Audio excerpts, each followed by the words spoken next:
wealthy, but yes, he did look amazing, ending so many months and even years of what's basically going around regarding his health. But the imagery I saw yesterday as Uganda made me very happy and very comfortable. Omtanda mwali, omtanda mugumu, omtanda mulamu, and we are thankful. So for everyone that joined the annual Kabaka's birthday run, welcome back. It was amazing. You braved the rain and went out there to do good. And this year, it was the theme of the year. It was basically men running in support of the fight against HIV/AIDS, which is rather a beautiful theme, because when we look around at the prevalence rate of HIV in the country, it's rather sad.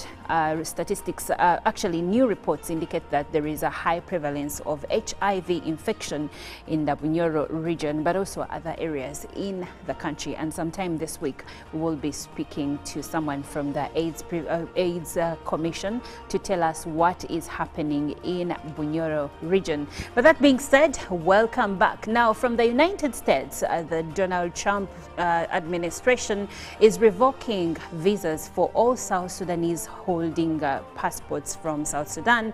They're saying that the country has taken so much time to take back its people. The agreement had been that when issues settle down back home, they take back, they repatriate their people back to South Sudan. So yesterday, the USA Secretary of State did revoke with immediate effect all visas for South Sudanese passport holders. What does that even mean, given that there are fears of a war that might break out in the same country? Once again, good morning, and good morning, Robert. Good morning to you. Hope you're fine. I am cool. How are you? Did you participate in the run? Robert, did you participate in the run? No, I didn't participate, but I was an observer. I didn't run personally, but I was an observer. Okay, that's a good one. And I love the courage, the love I saw, because it was all messy. And you would see people very, very soaked in mud and everything. But still, despite that, they turned up in very huge numbers. You would see them run. It was more fun. My only question then to the people that I saw, the young girls, the old women there, is thank you so very much for running and participating. But do we have the theme in mind? That yes, it is fun, it was very interesting, but are we very sure that we know why we are actually running? That we are looking at ending HIV/AIDS by 2030. The men that I saw there, New HIV infections by 2030. Were they aware that this is the reason we are running? Because actually, you would see that it was very enjoyable for many, very interesting. But if we do these things and we do not send and make sure the message sinks in the participants, yes, it will be fun like any social activity of enjoyment, but it may not have meaning if the participants are not leaving that place as ambassadors. Because this year's theme was more so pressing the men. To you people, please this time, save this girl child. I hope that the participants got that message right. Well, Robert, I am not sure if they got the message right, but I am also happy that they bought the kits where the proceeds are going to support the HIV efforts, okay, in different areas. And on whether or not they got the message, the beauty is that we have programs and avenues like this that continue to speak about the need to fight HIV/AIDS, to fight new infections, and then to teach people. So probably they didn't get them. It's just like I will go to church today and probably I'll miss the message, and then I'll be speaking to Julie and I get the message. What I saw there, the booze, the dancing, the enjoyment. Good morning, Julie. Socialization. Good morning, Olive. Good morning. Thank you so much for watching UBC TV. And good morning, Uganda. My highlight, I think, at the Kabaka's birthday run was the beauty of seeing the child in everyone who participated.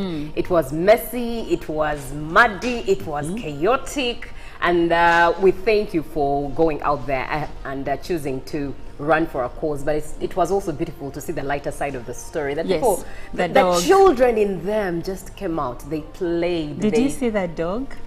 The dog? No, I didn't. There was a dog walking on toes, not on fours. Actually, that is the dog we once had here. Remember, yeah, we once wow, very interesting. But also looking at the Kabaka, who was in very high spirits, looking very healthy and stronger and 70 years younger. It was beautiful. But the other highlight for me was Honorable Joseph Seungu, MP Kalungu West, his message, who said that the government could actually consider to work hand in hand with the Buganda government and perhaps extend some of these wealth creation projects into Buganda government, because Buganda has proved that actually it uses its proceeds to do what it's meant to do, which for me was a beautiful message. It was I think it was a successful event, and the theme being men for good health to save the girl child. That was a powerful one for this year 2025. It was a powerful one, Julie, and I'll tell you why. New statistics and even research findings by the Uganda AIDS Commission do indicate that the HIV prevalence level and the new infection rate is between older men and younger women. So if we are having an event of this nature that is talking about men supporting and supporting the efforts to protect the girl child as far as HIV/AIDS is concerned, I love to hear the message. But before we get into the news, just in a second, Julie, how does it make you feel to see the Kabaka healthy? It is elating. It is elating because it speaks positivity, it speaks good news, it speaks hope for the kingdom. It's really, it shines hope. In the past, in the recent months, in the recent years, there was a lot going on, a lot of uncertainty, a lot of rumors, you know, and that all is chaotic. And for a kingdom to move ahead, should be left behind, and looking at the epitome of strength in the kingdom, that's hope. Wow, that's hope. So, awangale aisawa sajja magulu nyondo chuchu segwanga. Let's get into the news. And we'll begin with the Vice President of the Republic of Uganda, Jessica Alupo. Now, she underscored the foundational role of education in shaping individuals' destinies and the trajectory of the nation. She said education is the foundation of a person's vision, growth, change and transformation, stressing that it remains the strongest weapon to defeat poverty and ignorance. She thanked the NRM government for fostering an enabling environment for improved education standards, especially in rural districts like Katakwi. The Vice President also appealed to parents to continue supporting their children through their education journey. She added that academic success must be matched by the strong values instilled at home. Teachers do a lot, but they can't replace a parent's role. Turning her attention to Uganda's youth, Alupo issued a stern warning against dangers of drug abuse and alcoholism. Young people must not be misguided elements, she said. Use your wisdom to balance your strength. You are the future of this nation, and we need you strong and focused. She encouraged learners to remain courageous despite the setbacks or intimidation. Do not let anyone make you feel inferior. There is no poverty in the brain.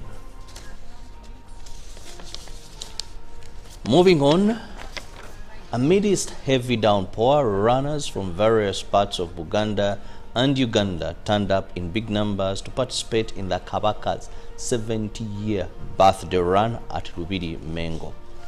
Roads leading to the palace looked red, a robe worn by people as a birthday kit. Towards 7 a.m., the Kabaka's convoy entered the palace amidst people by the roadside waving and chanting out of joy. His Majesty Kabaka Ronald Muwenda Mutebi II flagged off runners in different races of 20, 10 and 5 kilometers. The Katikkiro of Buganda, Charles Peter Mayiga, commended people for the love and expressed appreciation for the large turnout and encouraged all to continue working together to ensure the success of Buganda and the kingdom at large. Mayiga urged men to take the lead in the fight against HIV/AIDS for Uganda to receive the target of ending AIDS by 2030. The chairperson of Buganda Parliamentary Caucus, Mohamed Muwanga Chivumbi, called upon government to address areas concerning health. Airtel Uganda's senior representative, David Birungi, noted that despite the rains, the mood of the crowd remained unbeaten. Uganda Women Media and Centenary Foundation provided free medical services to survivors of gender-based violence to ease access to health services. This is in response to Uganda Demographic and Health Survey 2022, where 56% of Ugandan women face physical violence and 22% enduring sexual abuse. According to Uganda Demographic and Health Survey 2022, the country faces a widespread gender-based violence crisis, with 56% of women experiencing physical violence and 22% suffering sexual violence. The Salute of 116 helpline receives around 1,000 daily calls, 90% involving child abuse, necessitating an enhanced interventions and accessibility to support services. Gender-based violence causes health crisis, physical trauma, sickness, and chronic conditions, thereby necessitating interventions strategies. Despite government initiatives, gender-based violence victims face persistent barriers to access services, financial burdens, stigma, and specialized care. The Uganda Women Media and Centenary Foundation organized a health camp for the survivors. The initiative was bring together and ensuring that they bridge the gaps to access health care and empowering affected individuals to heal and recover. Now, finally, from the local scene, the UNEB supervisor in charge of Buyaga area in Kagali district, Ramadhan Nyondo Barongo, has urged learning institutions to integrate employable skills into their curriculum through project formulation and implementation. He said the implementation of the new curriculum has enabled students to be more creative. At least 9 shallow wells have been constructed in the village of Maracha, East County, to ease access to water for families.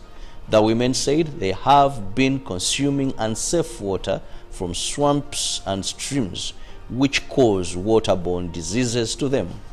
This is an eye-opener water source in Aligo village, Maracha district, where communities have been fetching water from domestic use.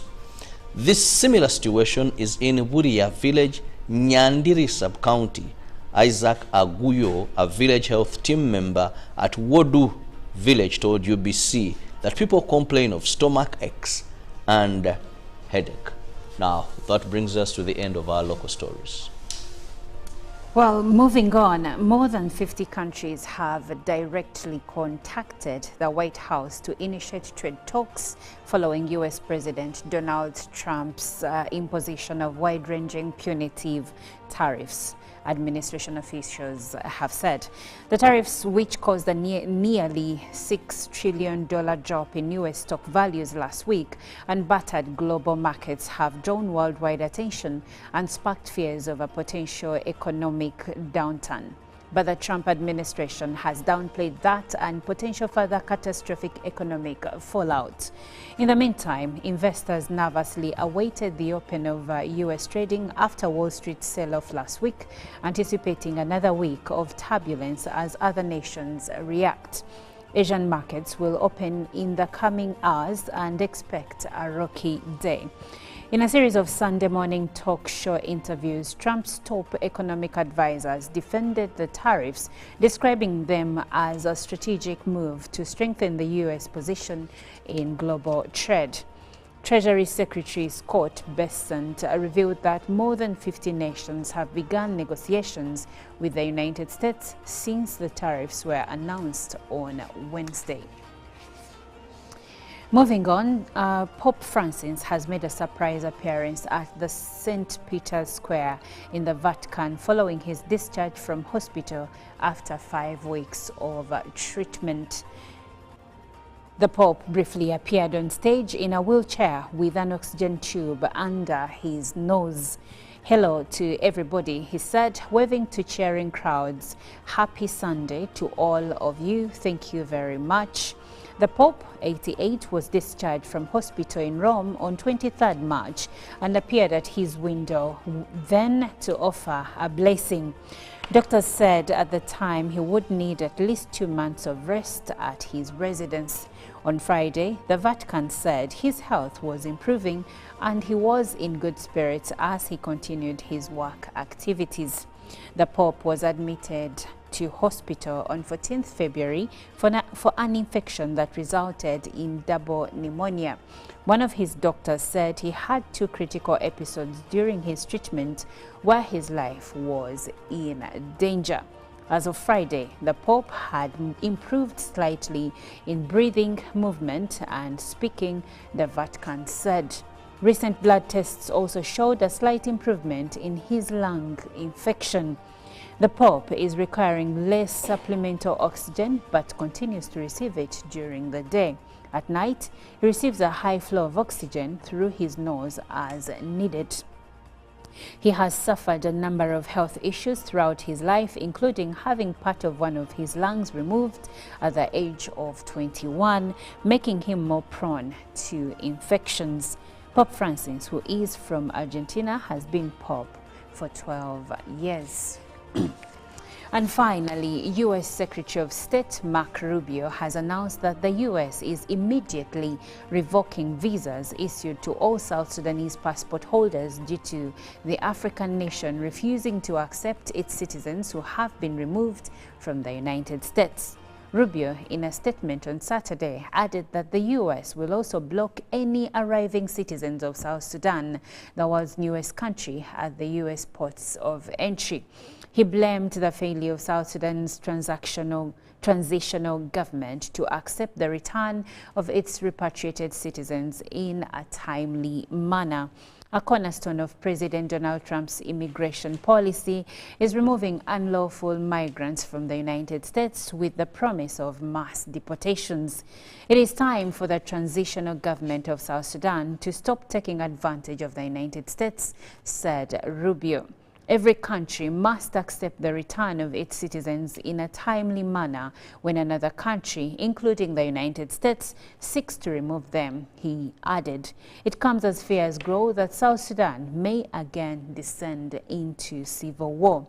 On 8th March, the U.S. ordered all its non-emergency staff in South Sudan to leave as regional fighting broke out, threatening a fragile peace deal agreed in 2018. South Sudanese in the U.S. were previously granted temporary protected status, which allows them to remain in the United States for a set period of time. Well, interesting news coming in from the United States. We'll wait and see how that is going to pan out, especially given the fact that there are fears of South Sudan descending into civil war. Now, with that, we come to the end of our international news, but Julie has more from the local dailies. And in today's local dailies, starting with the New Vision, diplomat in paternity row and wife arrested. Dispute started after DNA test and baby dies mysteriously. That is a story that you can find yourself in the New Vision, but also in a picture there of thousands who thronged Kabaka birthday run. And still in the New Vision, from latrine digger to billionaire, that is in the Pakasa. And Katanga coal data has variations, expert says. But But also still in the new vision, health and beauty, how to keep your kidneys in good shape. And 135 jobs and tenders there in the new vision. Now, taking a look at the Daily Monitor, lab-pressed mosquito plans causes a buzz. Very interesting there. But a debate is as we mark the World Health Day today, a section of Ugandan scientists believe that an ongoing project to breed and introduce genetically modified mosquitoes could be a game changer in reducing the population of malaria-transmitting mosquitoes. Still in the Daily Monitor, a picture there of those who attended the Kabaka birthday run and how young they looked. We soaked it in all for the Kabaka's run. In the Daily Monitor, Lizard asks, won't activists be up in arms? That is in regards to lab-bred mosquito plants. But also, why do towels get dirty? Truth. And about towels, many are unsettled by dirt stains on towels after use.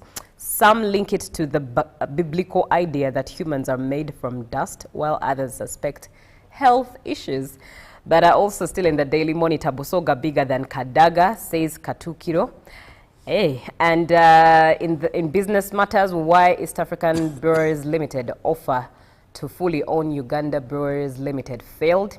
And Besigye team contests order to hear phone hacking case in camera. Now, let's take a look at the citizen experts, how to respond to Trump tariffs. Tanzania does not export much to the US and is thus unlikely to feel the heat immediately, but analysts have warned against complacency, saying that the country should begin preparing for possible long-term disruptions. And in there are the different percentages of Trump's reciprocal tariffs in East Africa: Uganda 10%, Kenya 10%, Burundi, Rwanda 10%, Tanzania 10%, and the rest of Africa in there. And G55, our stance is for the good of the nation. That is in the Citizen. And finally, in the Daily Nation, state jobs for those with godfathers. And that is a story on nepotism, but also 13 billion Kenyan shillings windfall for Donald Kipkorir in win over City Hall.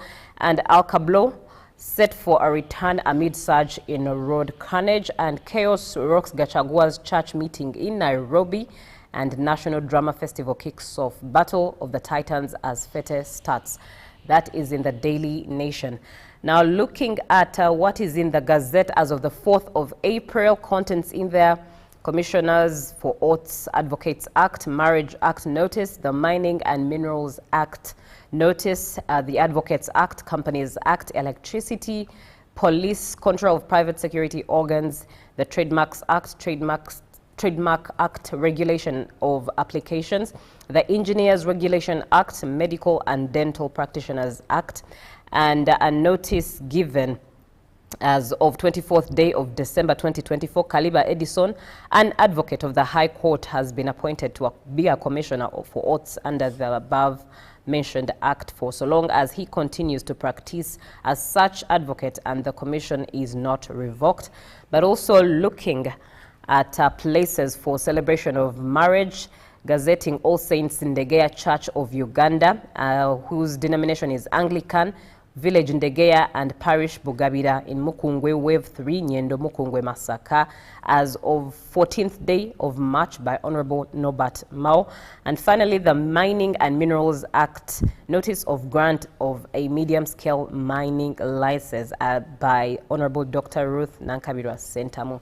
And that is in the Gazette, bringing us to the end of what is in our dailies today.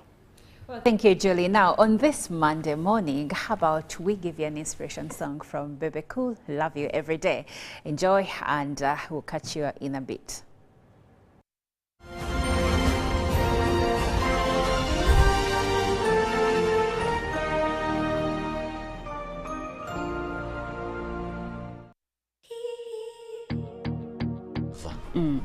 I didn't run personally, but I was an observer. Okay.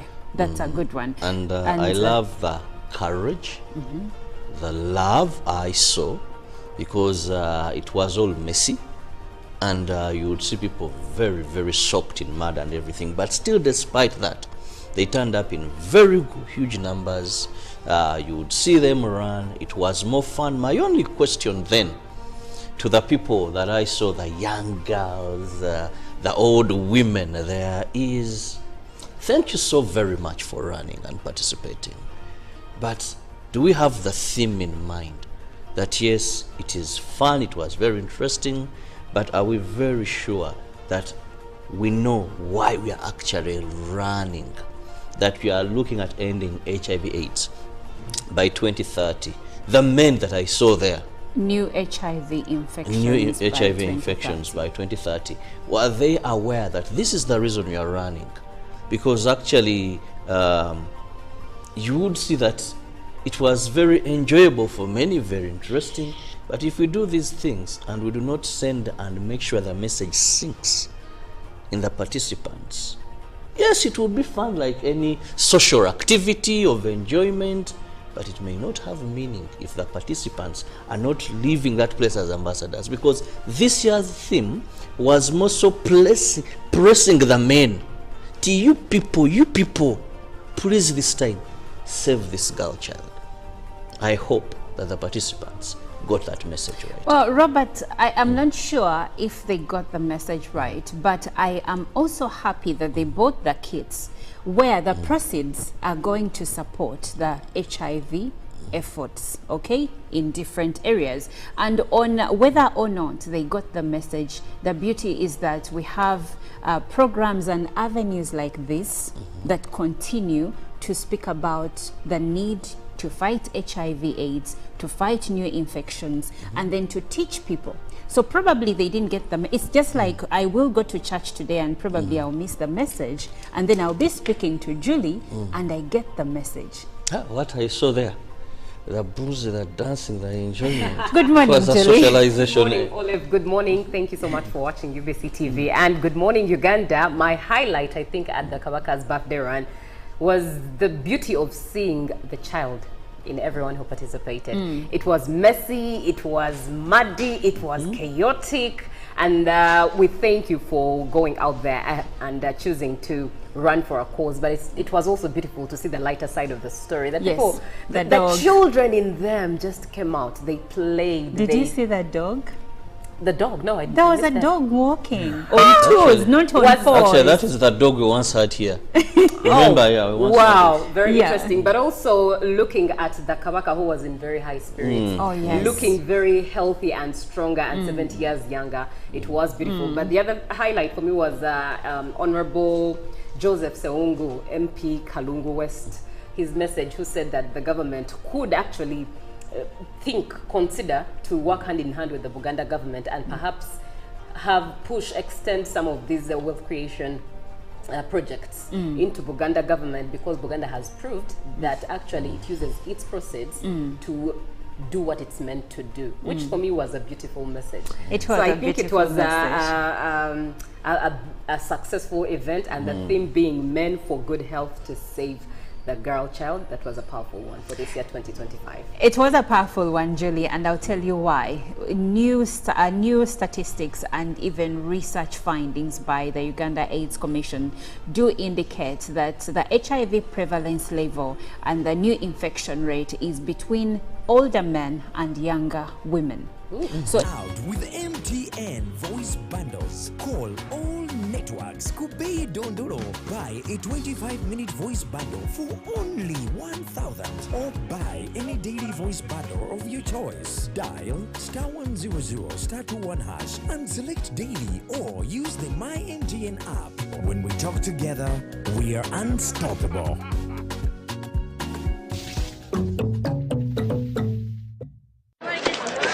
Juko. Yo. Check the shopping, man. What's your secret? Uganda, haven't you heard of the Parish Development Model PDM? Yes, I did, but I thought it was just a talk. No, Sebatia. It is real. I and a few friends together formed a circle, accessed money from the PDM, invested in a portrait project, and now things are moving. Juko. I thought I was one of your friends. You are. But you left me behind. I didn't leave you in poverty. But what you do, just visit your LC2 chairperson and your parish chief, and start the process of economic transformation. Just like that. The parish development model is an initiative from the government of Uganda through the Ministry of Local Government designed to transform all lives of Ugandans for the better. PDM, my parish, my development, my life. Live from UBC Studios in Kampala, this is Good Morning Uganda.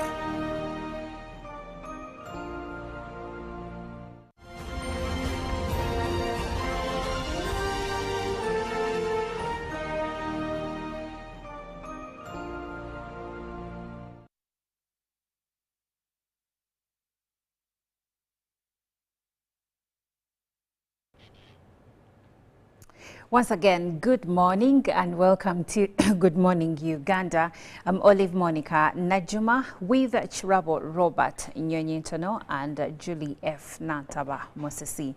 Now, Kampala has for long grappled with severe flooding, a challenge that is always intensified by the poor drainage system, but also the urban migration and, of course, the numbers that have increased in the city in form of city or urban dwellers. And with this, we have had issues that every time it rains in the city, we grapple with floods. Now, many experts and even Kampala Capital City Authority have blamed much of our flooding onto human use, the way we use the human waste, I beg your pardon, how we manage our waste and how it ends up in our drainage systems. And because of that, now Kampala Capital City Authority has a new plan to ensure that we manage our waste, and also that will help us to manage the floods that we normally experience in the city. If you didn't know, when we have flooding, it not only affects the movement on the roads or even the drainage system, but also it contaminates sometimes the water that gets to our homes in our taps in case there is a breakage of some of the systems that National Water uses to get water to our households. So this is really a loaded conversation which you should be a part of on WhatsApp number 0709-602-592. Now, Robert, when we look at the historical context of the flooding in Kampala, we see that Kampala's flooding issues have persisted over 4 decades. 40 years. Could you, to begin with, help us understand how this has been by elaborating on the historical challenges the city has faced in managing floodwaters, but also the factors contributing to these long-standing problems? Well, thank you very much, Olive. First, we must understand that previously, Kampala was a city of 7 hills. Of course, of late, some have come up that were not part of these hills because of population pressure and unguided, I want to emphasize unguided development. We may pretend, but the fact is unguided development. Now, when you have hills, you find that Kampala is more or less in a valley or a flat land. And what happens is what were previously also drainage channels, say the swamps that were there, water always finds its way where previously water would pass. Now, due to population pressure and unguided developments, you find that these water bodies we've constructed, or water channels that naturally made by God, because when you look at the map of any area, and when you go to the story of creation, you understand that God made land, then separated the waters. So naturally, the water in Kampala, when we still had Kampala, the city of 7 hills, had ways that were natural ways of how water can move. Now, people come in, block some of these, construct buildings on some of these, the water table is totally destabilized. Now, when it rains, definitely the water cannot go to some of these places. That's why of recent we saw NEMA, National Environment Management Authority, trying, but of course it was a drop in the ocean, trying to ensure that it reclaims some of these passages, people who are in swamps. But remember, there are other areas where we have blocked water, the water table, because of construction. Plus, don't forget, there are many areas where the vegetation that was there, now this vegetation was holding and working as trappers to the fast running water from some of these hills. Now, we've also totally removed the vegetation. So 10 years, about 40 years back, like Olive said, Kampala would not flood to this much.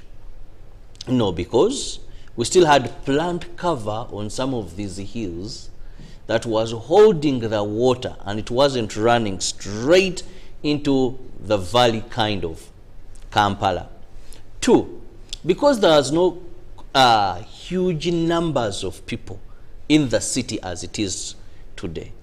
But also the huge numbers come with poor, and I want to repeat this, poor disposal of waste management.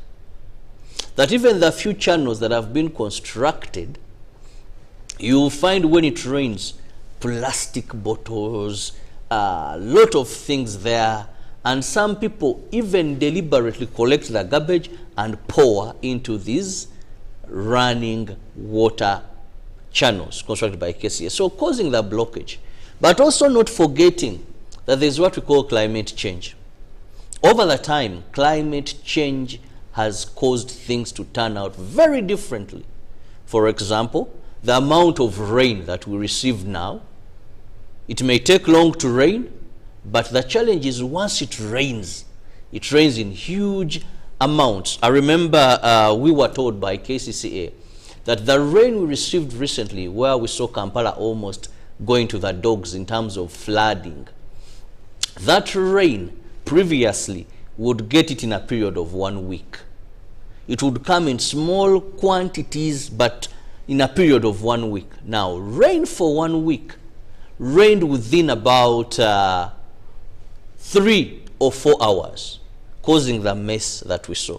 So when we look at climate change, we look at population pressure, we look at poor drainage system, poor waste management, and unguided developments, I must say. Those 5 factors have led to the situation we are today, where previously Kampala was better because we did not have those factors at play.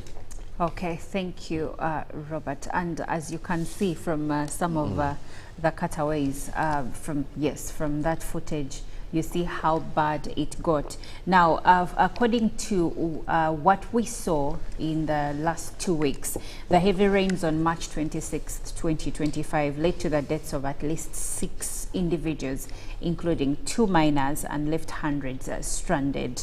Now, Julie, coming to you, what were the primary causes of such severe impacts from this particular event, and how did it compare to previous flooding incidents in the city?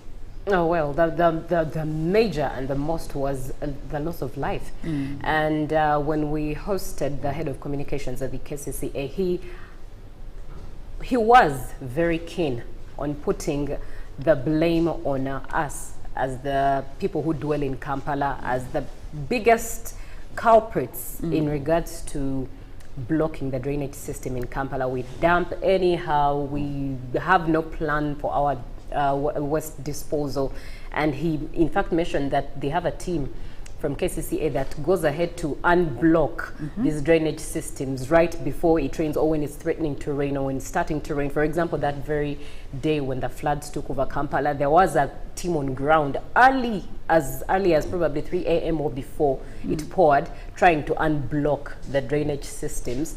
But unfortunately, still, because the damage is already there, we saw what happened. Businesses were tarnished. I saw footage of a carpentry workshop whose wood and material in there had all been made wet. and clearly nothing could be solved.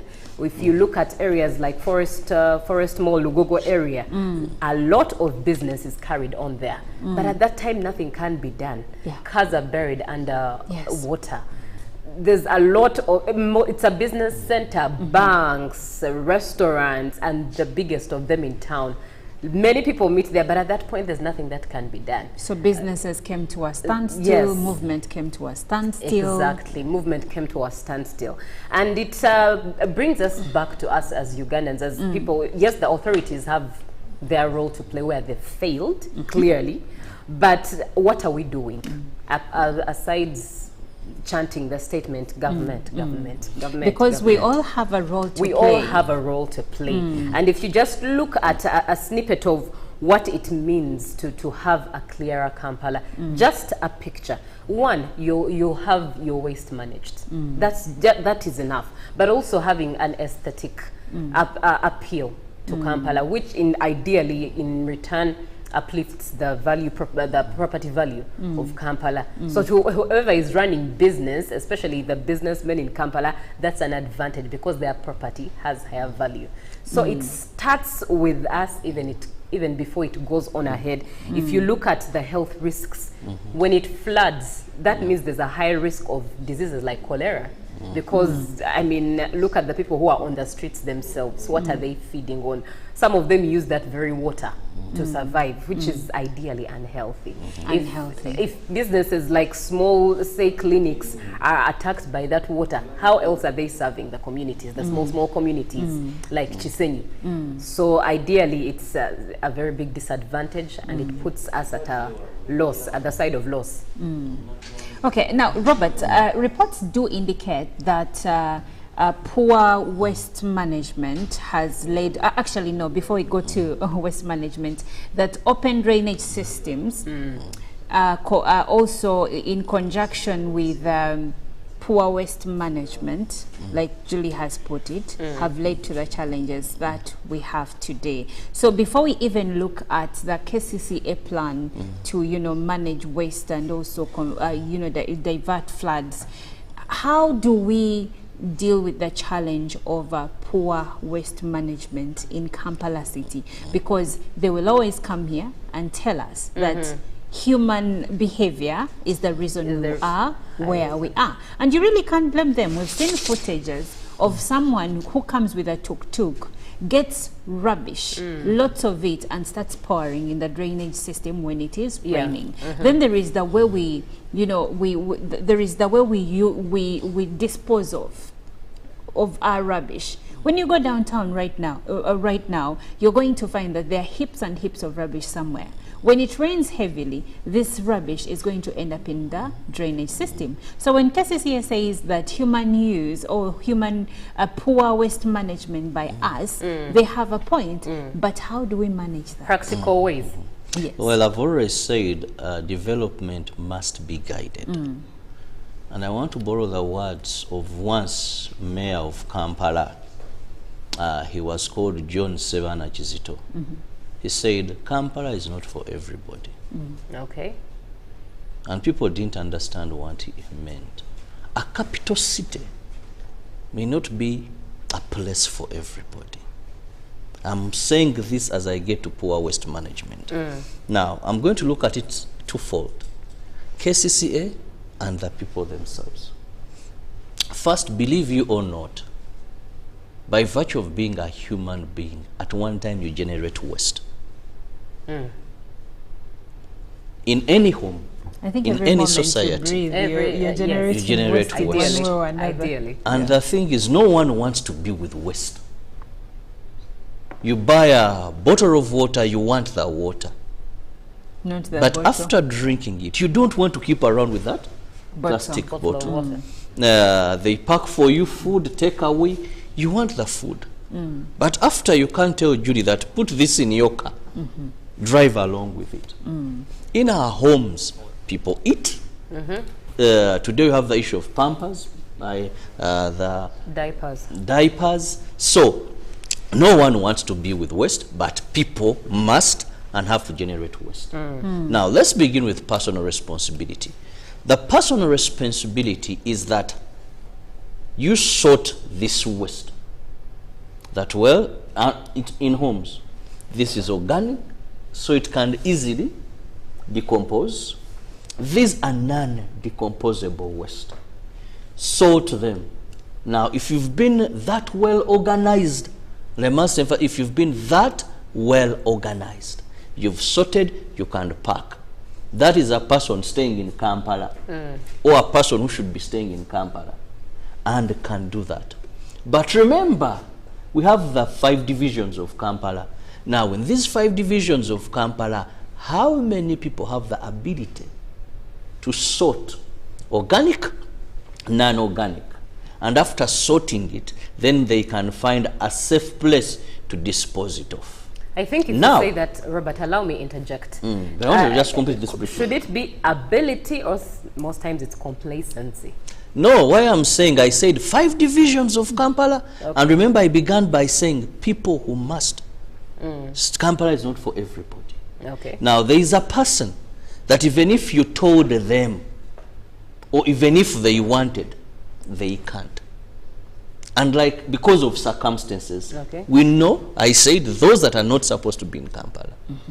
So for them, they have no alternative. Now, if Julie or Oliver's done the sorting, the next question is, how do we find safe disposal? You buy the takeaway I've talked about, you buy the mineral water bottle, after drinking. You buy the soda. You buy the soda. You want to dispose it off. The question is, where are you doing the safe disposal? Now, who is supposed to provide the safe disposal? This is where KCCA comes in. That if someone has taken water, bottled water, is there a trash can that I can put this bottled water? But then after putting in that trash can, Robert, where am I disposing it off now, eventually? First, wait. The trash can, I'm saying now, maybe when you're moving here, when you're not at home. So, first, the trash can, is it there? It may not be there. Second, if you've packed your rubbish at home, where are you disposing it now? KCCA made a mistake. And I'm seeing the same mistake being fronted, if you're not careful. Previously, KCCA had what they called heaps, where Olive, even if you had your car, you'd get this garbage and drop it at this heap. Now, there were people to man these heaps, and KCCA would come and collect the garbage. Now, they went into a public-private partnership called tendering.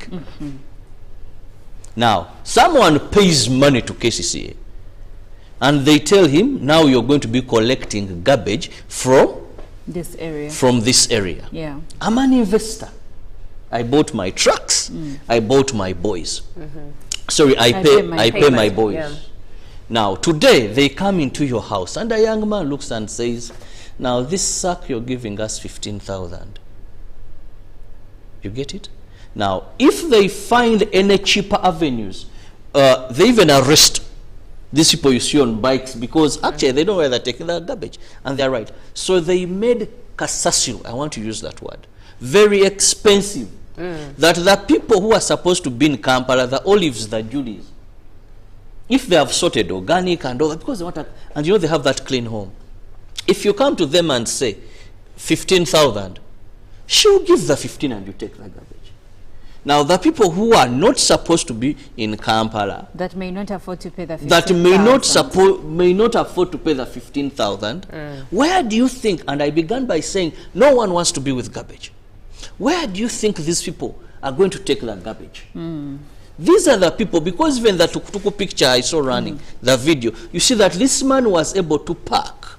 He goes in people's homes, collects at a lesser and affordable fee this garbage to eliminate it from their homes. But remember, where he takes it, for them they don't know. They're saying first, okay, the garbage has left. And they're paying him a certain amount of money. Well, and if the tenderer finds that man with that tukutuku, with the garbage, he's going to arrest him, because it's infringing on his potential customers. And I'm seeing the same mistake happening soon. Same mistake happening soon. Now, let's look at the details of Kampala Capital City Authority's drainage plan. Now, according to the plan, KCCA says in their resolution of April 3rd, 2025, that they will empower local investors to develop and upgrade drainage channels under strict supervision. Okay? Now, Julie, if you could help us with the details of this plan, and how is this plan going to address the root causes of flooding, and what makes it different from previous strategies? Well, the detail in itself is that they are going to empower local investors, and this came from an example of HAM and HAM Enterprises. Now, having looked at areas like Clock Tower, Kawempe, Zana, Natete, that clearly turned into rivers the day 26th March when it poured heavily. Nachivubo was actually very clear, which means that HAM Enterprises already was showing results of what work he had done in that area that were not the same as the areas that I have mentioned. Given the location of Nachivubo, given Chisenyi, all those areas, as chaotic as they used to be, but when he started, you can actually tell even the property that has erected over time. So there was no flooding? There was no flooding. Around Nachivubo? Around Nachivubo. Okay. It was all because there was the whole debate that the construction of HAM's investments around the channel are actually going to affect the drainage system and also the ecosystem of that place. So the debate had no water to it. When they had their meeting on the 3rd of April 2025, where they made this particular decision, they cited out all areas that flooded, and Nachivubo was not amongst them, yet it's in CBD.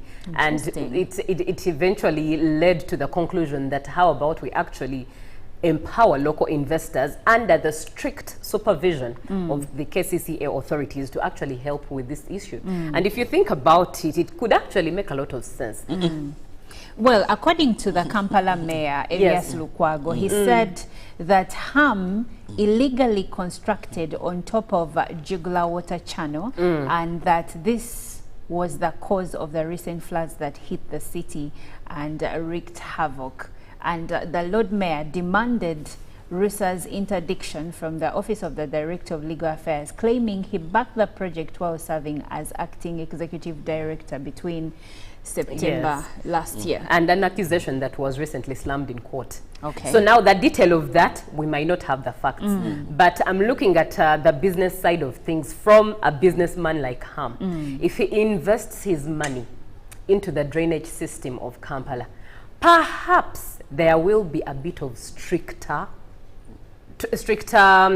rules in implementation for those dwelling within the city, as opposed to the complacency most people have in terms of mentality with, we are government. Well, thank you, Julie. Now, Robert, given that it's said that it is the residents' actions such as poor waste disposal, practices that have impacted the drainage system's efficiency, how does the new plan incorporate community engagement and behavior change to support its success?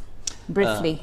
Briefly, actually, this was passed on April 3rd, this very year, where we saw the council pass a measure that will include partnering with private sector under close case supervision to develop, that is one, to cover, to upgrade drainage channels across the city. Now, what HAM did is the fact, one, we must understand, this is a private investor who was protecting his interests to see that this place does not flood.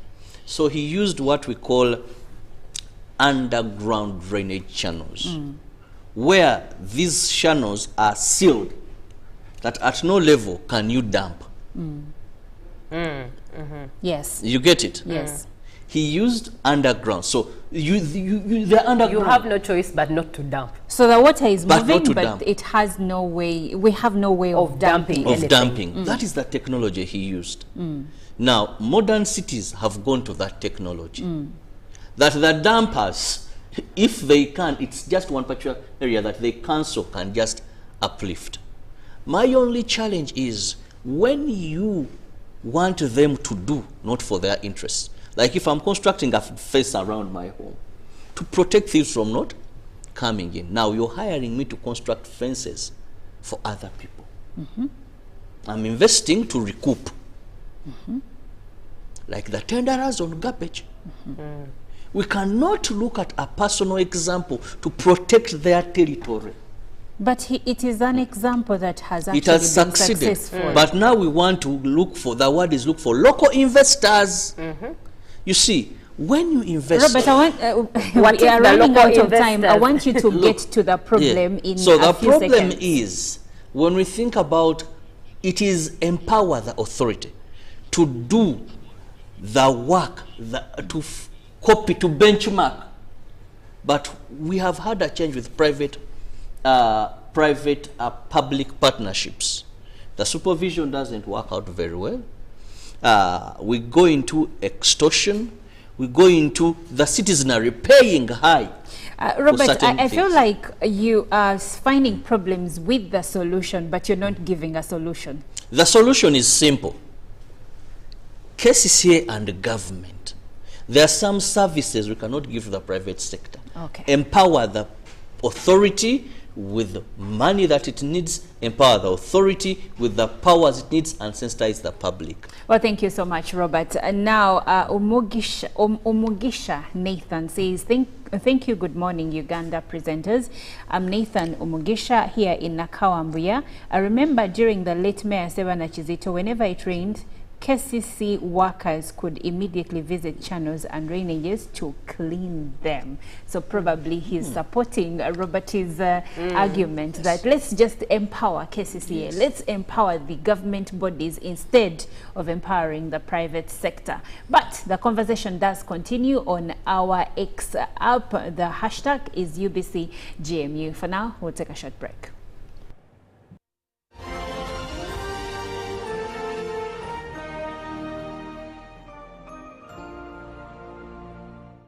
Live from UBC Studios in Kampala, this is Good Morning Uganda. The government's core mandate is to maintain law and order, safeguard citizens' rights, and provide essential public services. Remember, one of the pillars of a roadmap is innovation and entrepreneurship. There has been this question of how are you protecting our indigenous seed? It's going to be a tall project that answers somebody's question. For the past 20 weeks, the front bench has brought you insightful discussions on governance, security, healthcare, justice, and commerce. When you go through this complicated procedure, involve the lawyers, you bring the case against him, the judge will hear you out and pass judgment, and you're out of court in record time. We remain committed to keeping you informed and engaged on key national matters. So these are huge. These are powerful organizations which now Uganda chairs. Why don't you come together? If we haven't migrated to the e-card because of various reasons, including that not all the people of Uganda have smartphones. You can sit in your house, apply for a passport. If you have a Ugandan who has a successful logistics firm in the US, it means he can come to Uganda and do a lot more. Now airing every Monday at 8:30 p.m. with me, Jethro Kasaiji, your interface with the government only on your public broadcaster, UBC, Inspiring Uganda.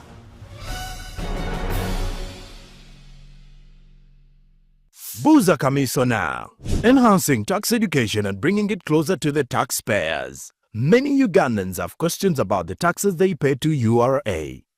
When we come at revenue, they tell us to clear Chitenge at 10,000. And when we are selling Chitenge, we sell it at 17. So we don't know whether we are working or not. Understanding your tax obligations can help you grow your business and avoid unnecessary losses. Now, you can get direct answers. Send your tax-related questions via WhatsApp or SMS to 0790-141-887 and the Commissioner General of URA, John Musinguzi, will personally address them. Tune in to UBC News Tonight every Monday and Wednesday for expert insights and clear explanations. Buza Commissioner.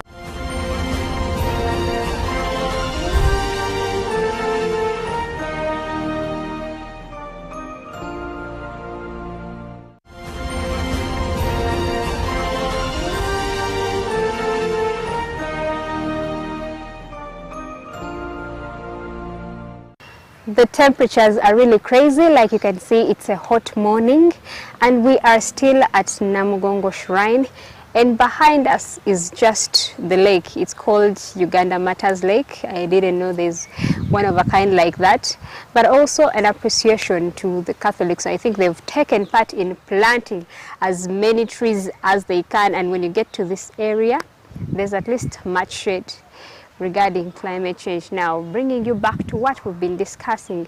The other day we were talking about what was inside the shrine.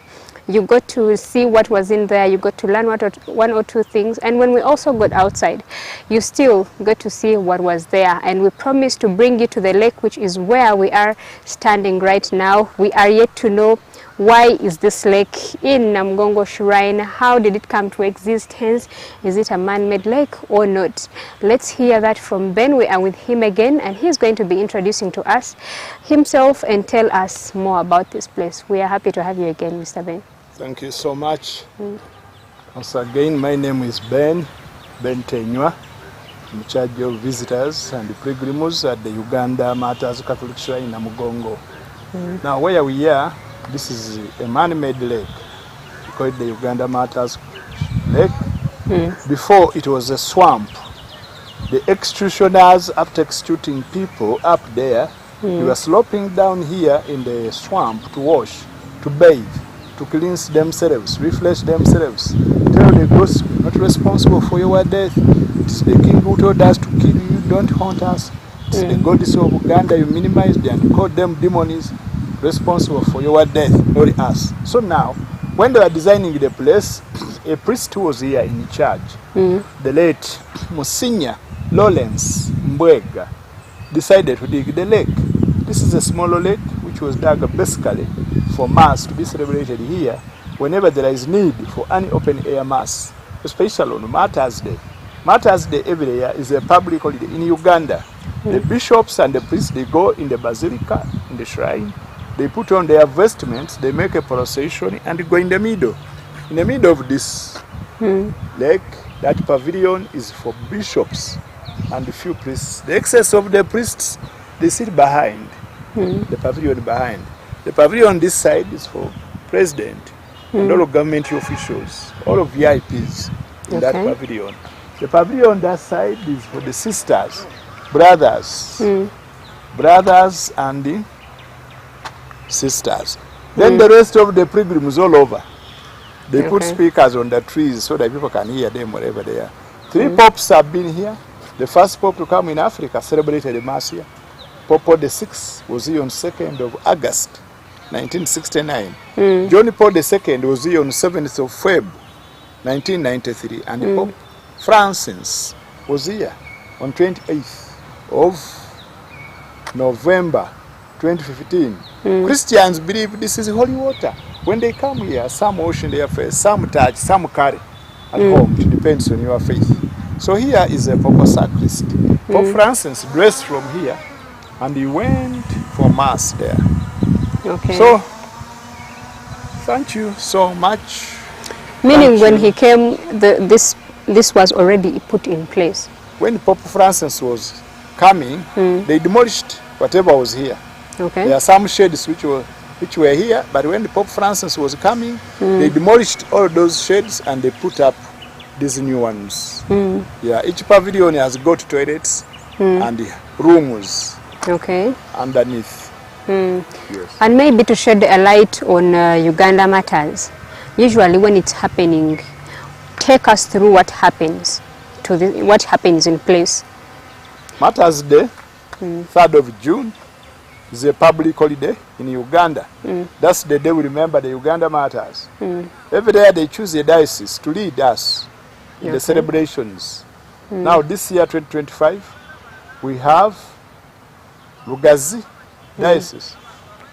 On that, before that, we start with the prayers, a novena for 90 days. A novena is a prayer for 90 days with a particular intention. So we start with the prayers for 90 days. People walk on foot.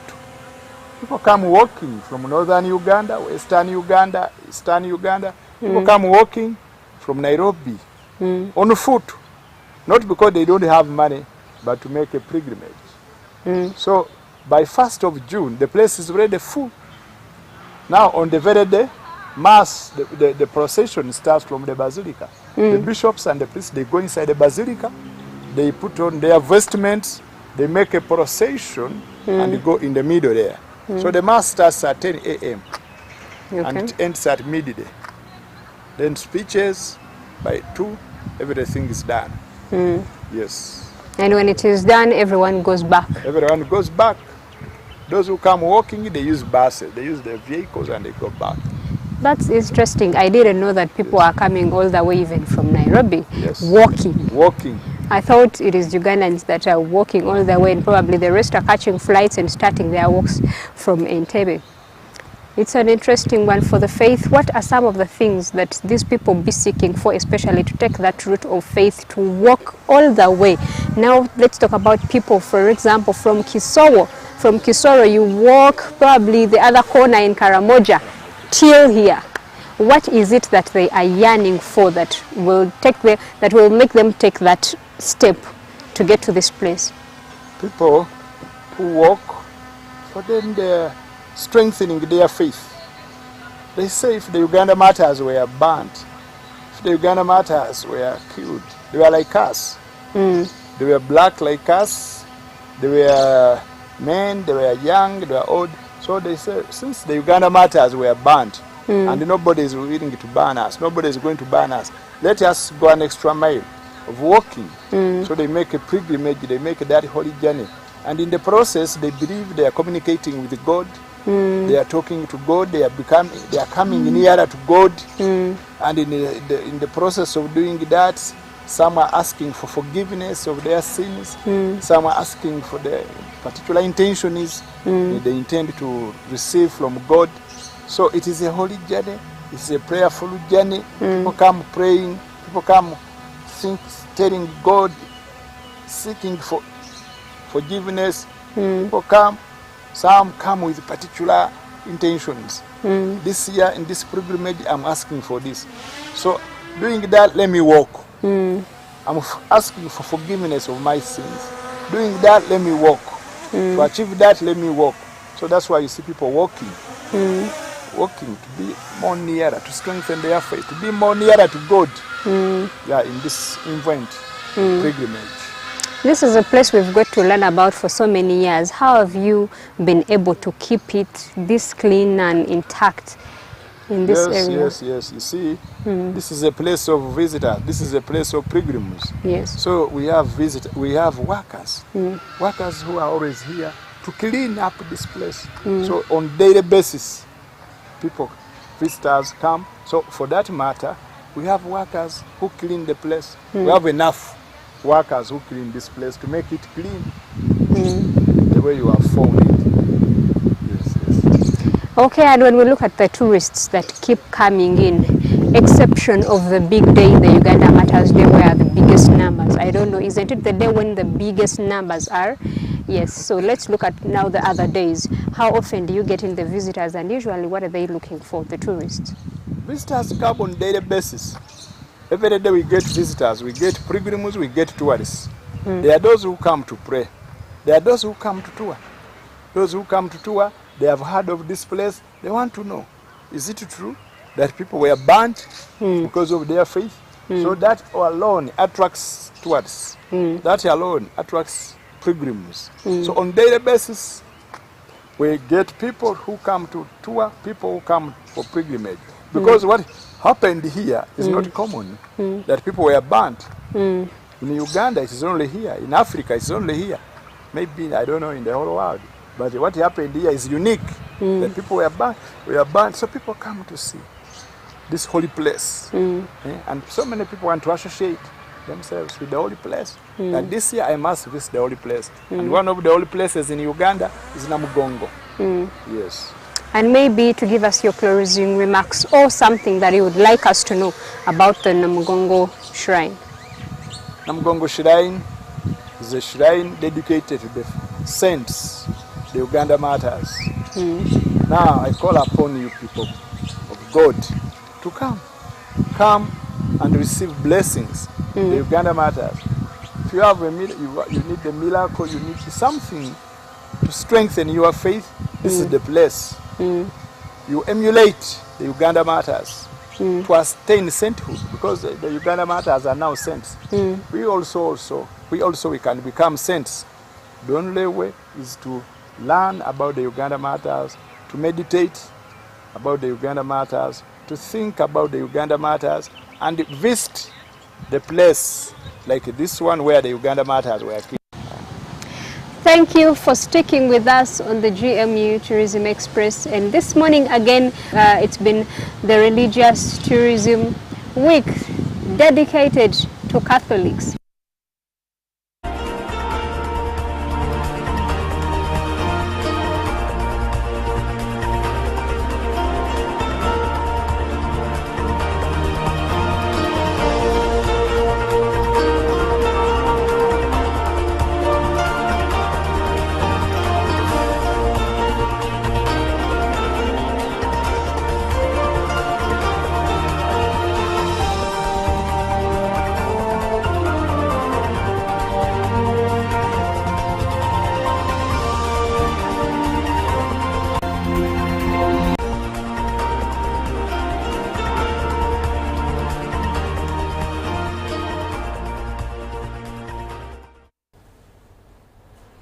Welcome back from the visuals of the Uganda Martyrs Lake. Now let's take a look at what is up in business, and starting with Kira Motors, as Kampala grapples with being one of the top 10 most populated cities in Africa.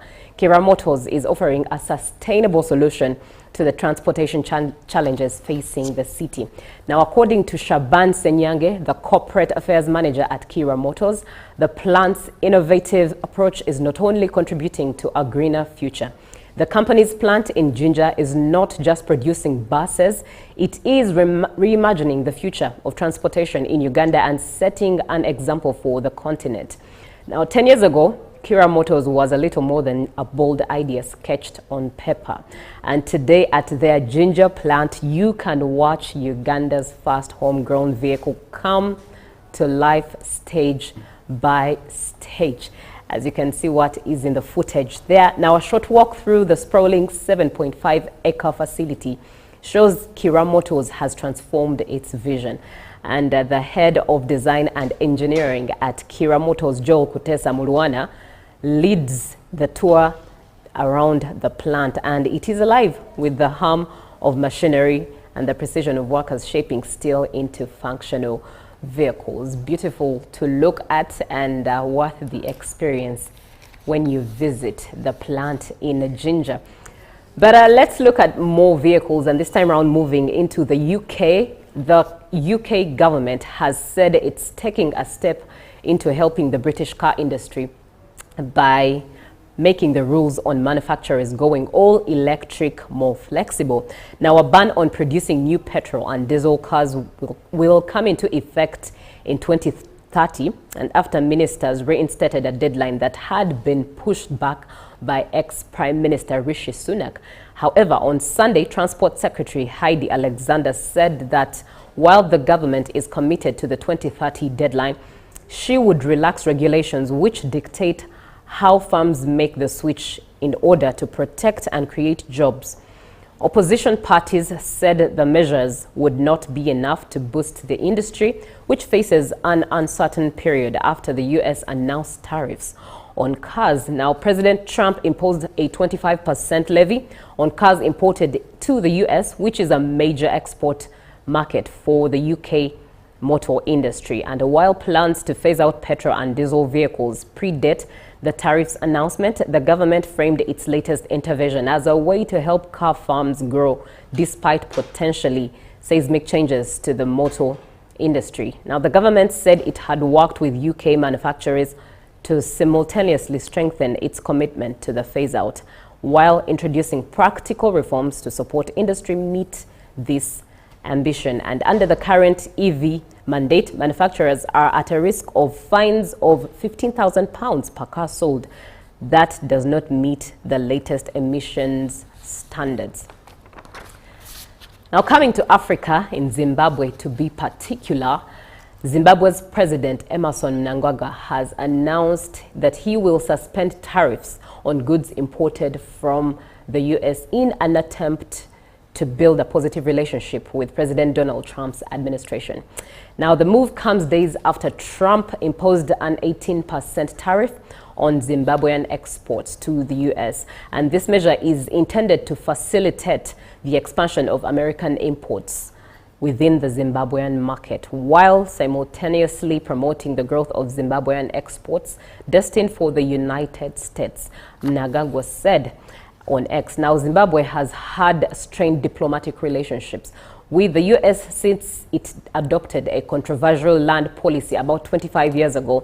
And because of its poor human rights record, trade between the two countries amounted to only $111.6 million in the year 2024. And the US government data shows that. Now, the US exported goods worth $43.8 million to Zimbabwe in 2024, up to 10.6% from the previous year, while imports were down to 41% to $67.8 million. And Zimbabwean political analyst Tendai Mbaje told the AFP news agency that the decision would not result in substantial economic benefits for Zimbabwe and would only benefit the US. Now, prominent Zimbabwean journalist and government critic Hopewell Chinongno said that the president appeared to be trying to appease the Trump administration. Now, let us look at the rates as forex rates, that is as of 4th April 2025, and by the day opening, the US dollar was buying at 3,643.09 and selling at 3,653.09. And by midday, it had increased value there with 3,648.73 at buying and selling at 3,658.73 selling. Closed in at 3,651.55 buying and selling at 3,661.55 selling. Now, looking at the pound was at 4,787.54 buying and sold at 4,800.65, and the euro was buying at 4,053.95 and selling at 4,065.05. But the Kenyan shilling was at 28.25, buying and selling at 28.32, and the Tanzanian shilling was buying at 1.37 and selling at 1.37. The South African rand was buying at 194.62 and selling at 195.15. Well, that's it from today's business segment, but Good Morning Uganda does continue. Up next is the agenda with Olive, so stick around.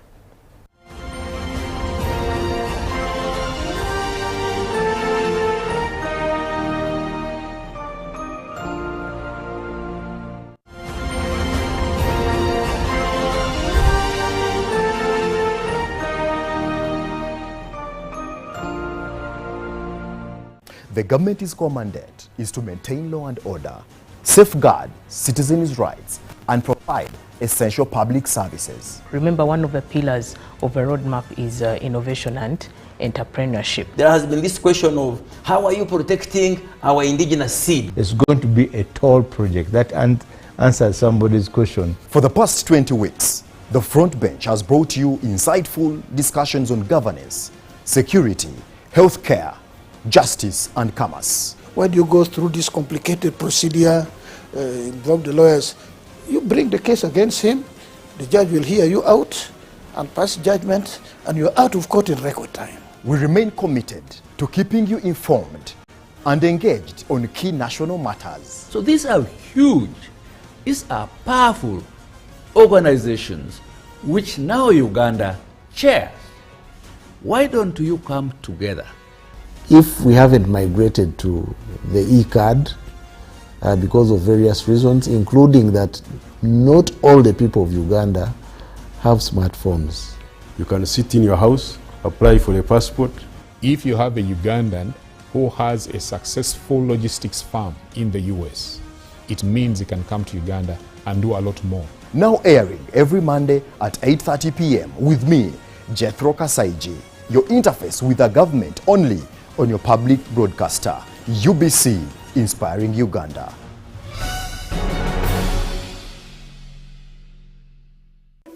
In a nation hungry for truth, a world where every story matters, there exists a beacon of trust and reliability.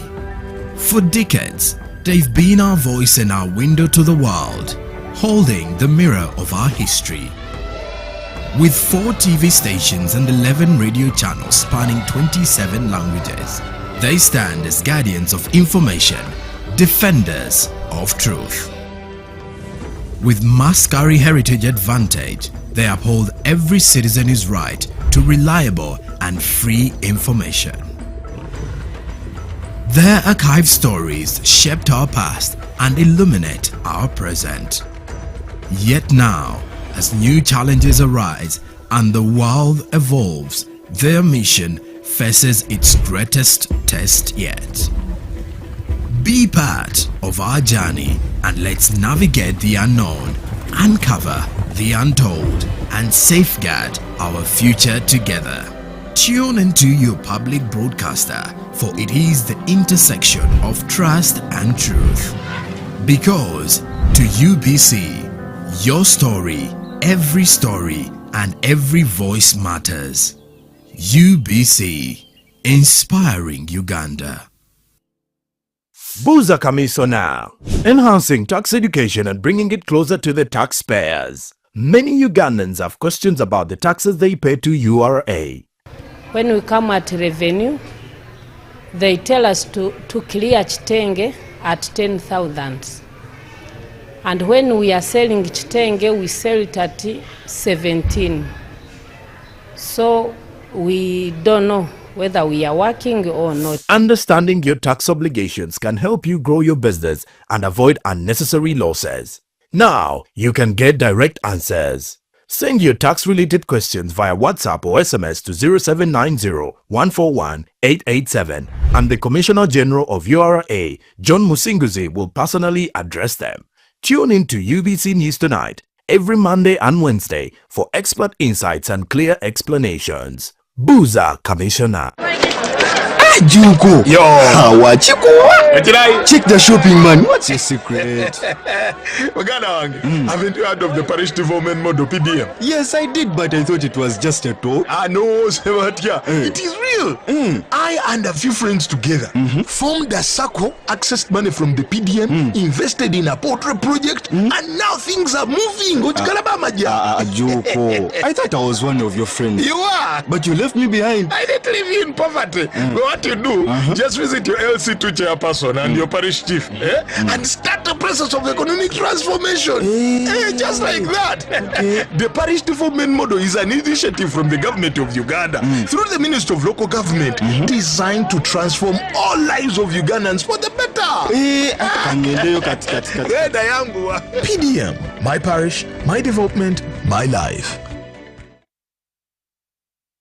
The government's mandate is to maintain law and order, safeguard citizens' rights, and provide essential public services. Remember, one of the pillars of a roadmap is innovation and entrepreneurship. There has been this question of how are you protecting our indigenous seed? It's going to be a tall project that answers somebody's question. For the past 20 weeks, the front bench has brought you insightful discussions on governance, security, healthcare, justice and commerce. Why do you go through this complicated procedure, involve the lawyers? You bring the case against him, the judge will hear you out and pass judgment, and you're out of court in record time. We remain committed to keeping you informed and engaged on key national matters. So these are huge, these are powerful organizations which now Uganda chairs. Why don't you come together? If we haven't migrated to the e-card because of various reasons, including that not all the people of Uganda have smartphones. You can sit in your house, apply for a passport. If you have a Ugandan who has a successful logistics firm in the US, it means he can come to Uganda and do a lot more. Now airing every Monday at 8:30 p.m. with me, Jethro Kasaiji, your interface with the government only on your public broadcaster, UBC, Inspiring Uganda.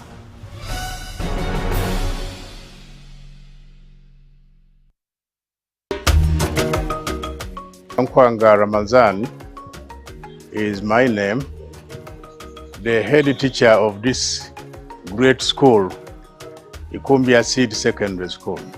The school has the staff room well furnished, administration well furnished, the computer lab well furnished, the library wonderful, the multi-purpose hall well furnished. The teachers are also enjoying in the staff quarters. The school has teachers totaling to 28. Ikumbia Seed has embraced the new curriculum. I want to thank the government for that bright idea. There are many students that end up in senior 4 with no document. But with the coming of the IT, the skilled children are going to have certificates in skills as early as senior 3. And that certificate is equivalent to the senior 4 certificate. Ikumbia Seed Secondary School is a very great school that has influenced the lives of people or changed the lives of people of Ikumbia sub-county. I want to thank the parents and the government for this kind of input.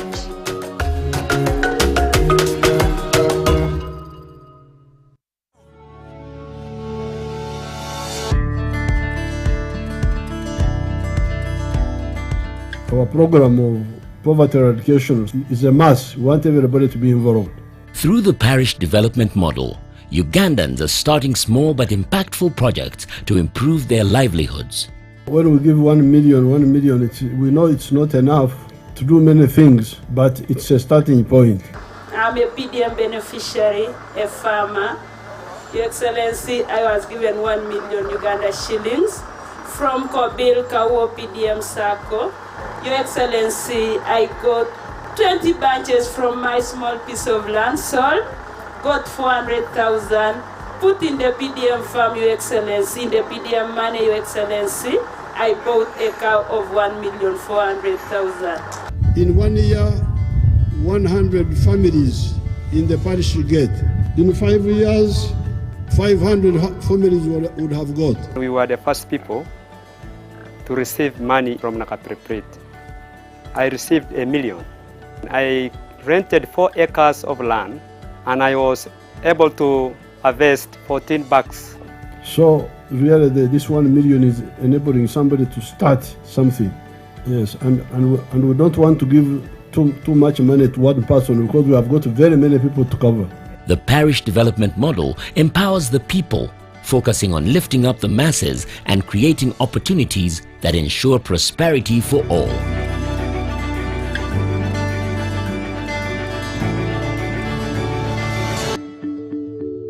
This message is brought to you by the Ministry of ICT and National Guidance. Bigirwa Kalisa Samuel is my name, Chief Administrative Officer, Kalio District Local Government. Kalio District currently runs a budget of 39 billion. So we basically implement central government funded projects and initiatives. There are a number of success stories we have registered over the past period, especially in health under UGIFT, that's the Uganda Intergovernmental Fiscal Transfer Project, where we built a 650 million health center 3 at Buyinda sub-county. It is a state-of-the-art project which is not likely to be elsewhere in the country. The other project we have to reckon with is the Bukamba City Secondary School, which we are going to commission very soon, costing about 1.9 billion Uganda shillings.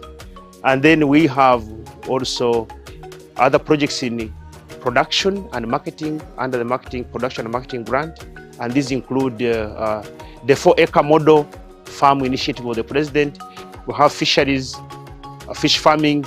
So government has basically invested a lot of infrastructure, a lot of funding in infrastructure development, and these projects are starting to bear fruits. We are moving as a local government, implementing government programs, basically the NRM government manifesto of His Excellency the President.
Famba Kozati. Well, good morning once again. This is Good Morning Uganda. My name is Olive Monica Najoma. Now, today is a chilly morning and it also did rain a bit early in the morning. I believe it's still drizzling a bit, so our roads are slippery. And if we're to follow some of the traffic reports, we do register quite a number of accidents when it rains in the city and on different roads within the country. Now, every year, thousands of lives are lost in Uganda or on Uganda's roads, and these lives mainly include the youth. Now, according to statistics, it shows that you will find that many of the accidents that are experienced on our roads, you will find that majority of the people who die due to road carnage are border riders and then passengers. But of course, we have pedestrians, and then we have other road users like bus drivers, the accidents that they cause, and many more. So today it's important for us to have the conversation on road safety, especially in light of the Road Safety Week that is coming up in a few. Now, I will be speaking to a gentleman and a lady to get deeper into this conversation and help us understand why it is important for us all Ugandans to be a part of the Road Safety Week, which is running under the theme Together for Road Safety, which is a timely call to action for all road users, from pedestrians to policy makers. And today we are honored to be joined by Mr. Alex Okello, who is the team director at MBF, and he will help us unpack the root causes, existing interventions, and the way forward for a safer Uganda as far as roads are concerned. But I will also be speaking to Miss Christine Kusasira Mahoro, also from MBF. Good morning, Mr. Alex. Good morning. How are you? Fine, thank you. It's an You're honor welcome. to be here. Mm-hmm. Yeah.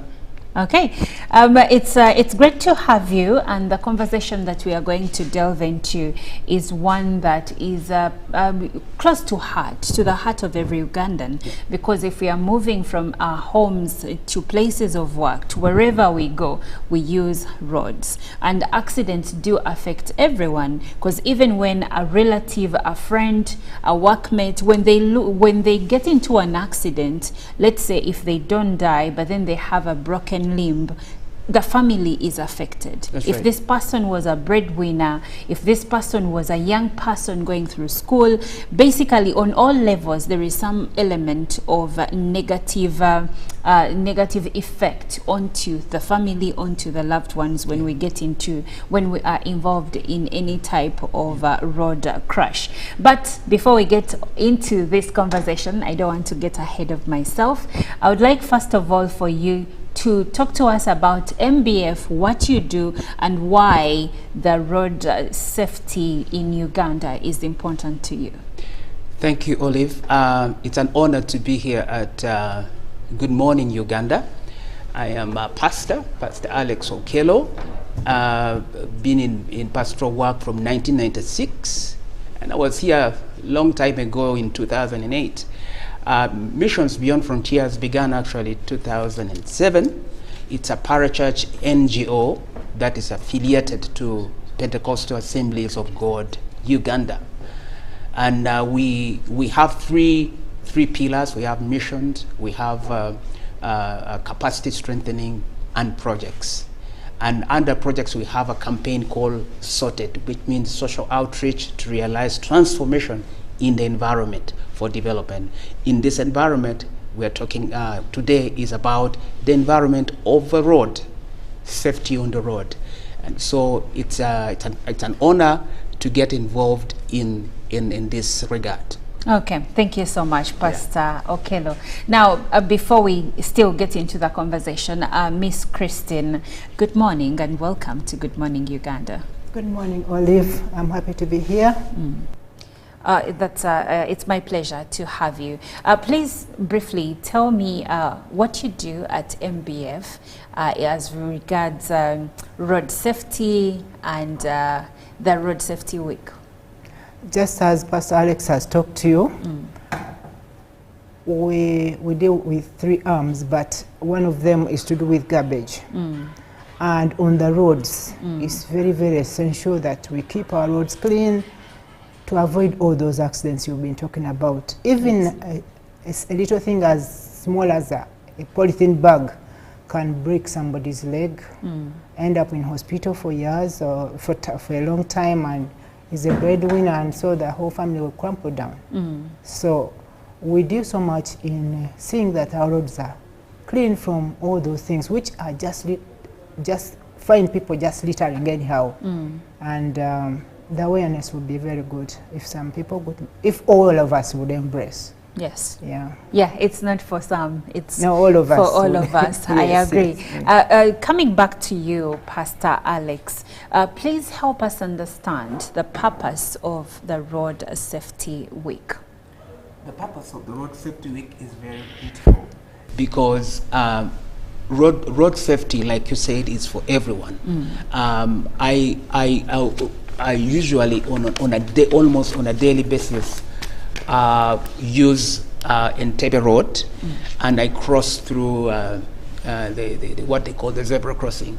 But on our zebra crossing, last year alone, some people died at the zebra crossing as they were crossing the road because the borders, the trucks, the motorists, they don't respect the zebra rules. Because I believe the zebra area is supposed to be, you're supposed to slow down and allow pedestrians to cross. Yes. Just a month ago, last month, a child of 10 years was knocked by a speeding car, a runaway car.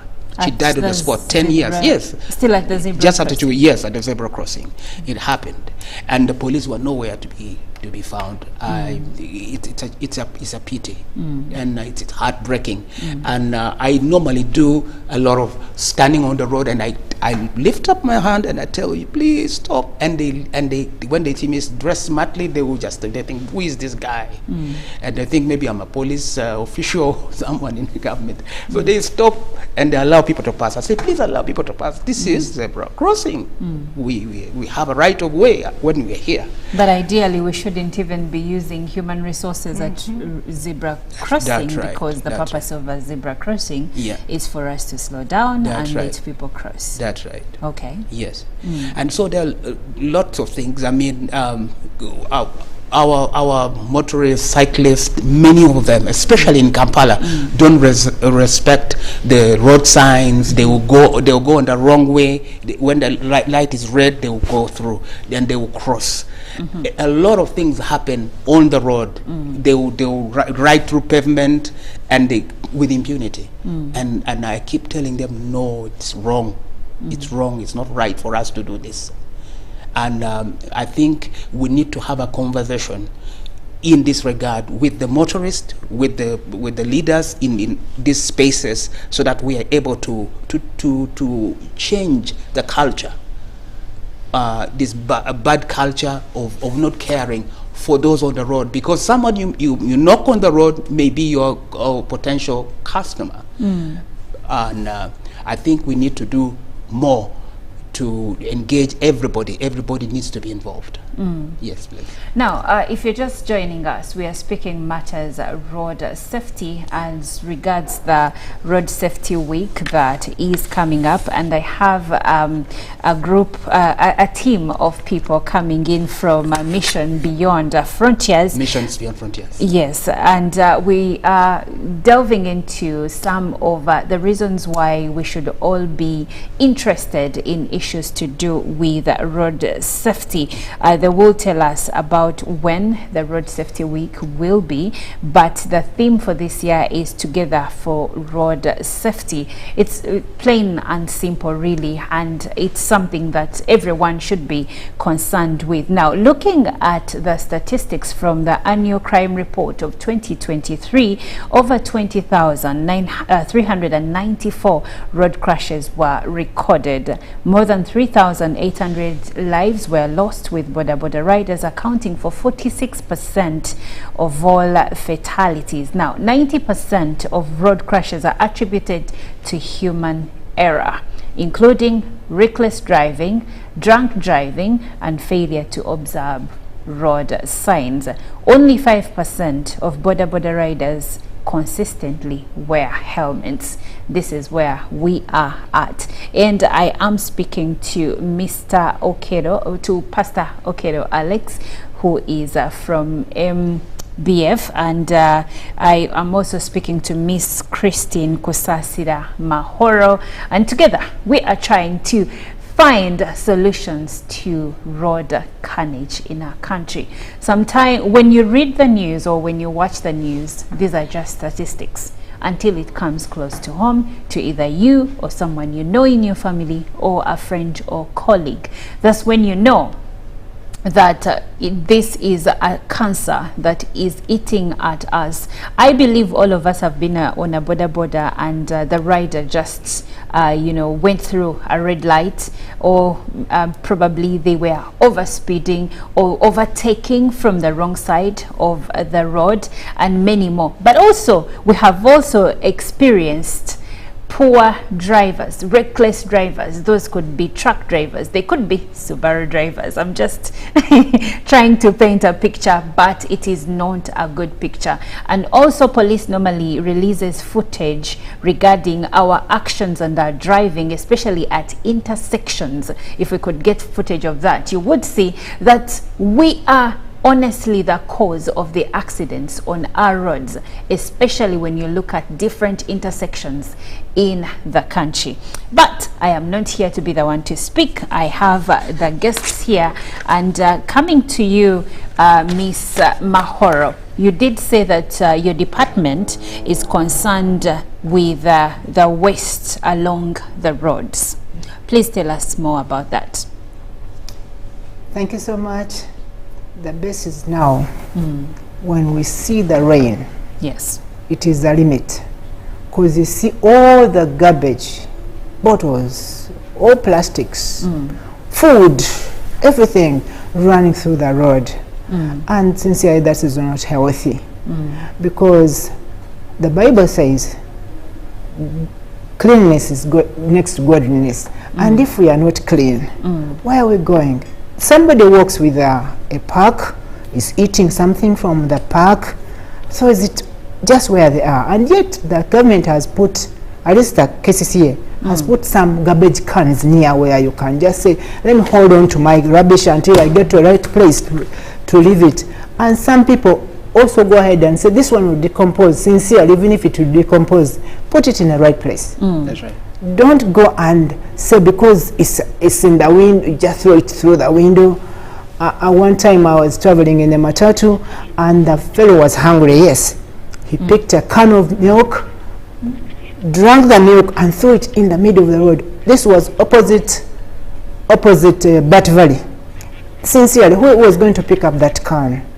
So we realized that everyone has to take charge of their garbage and be ready to be responsible Ugandans.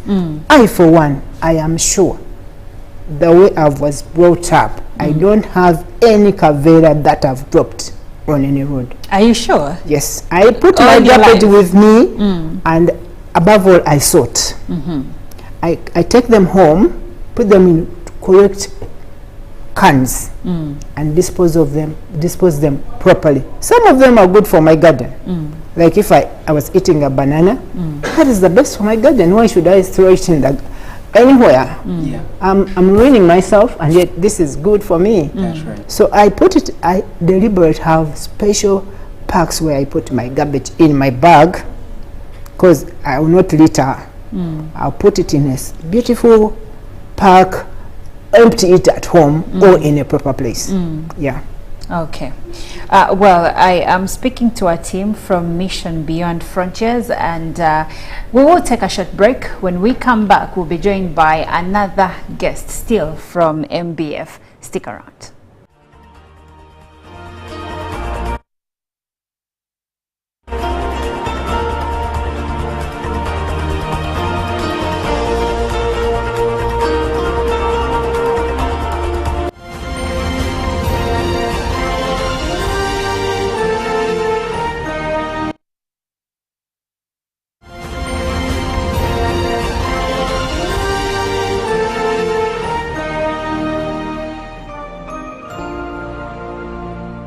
Buza Commissioner, enhancing tax education and bringing it closer to the taxpayers. Many Ugandans have questions about the taxes they pay to URA.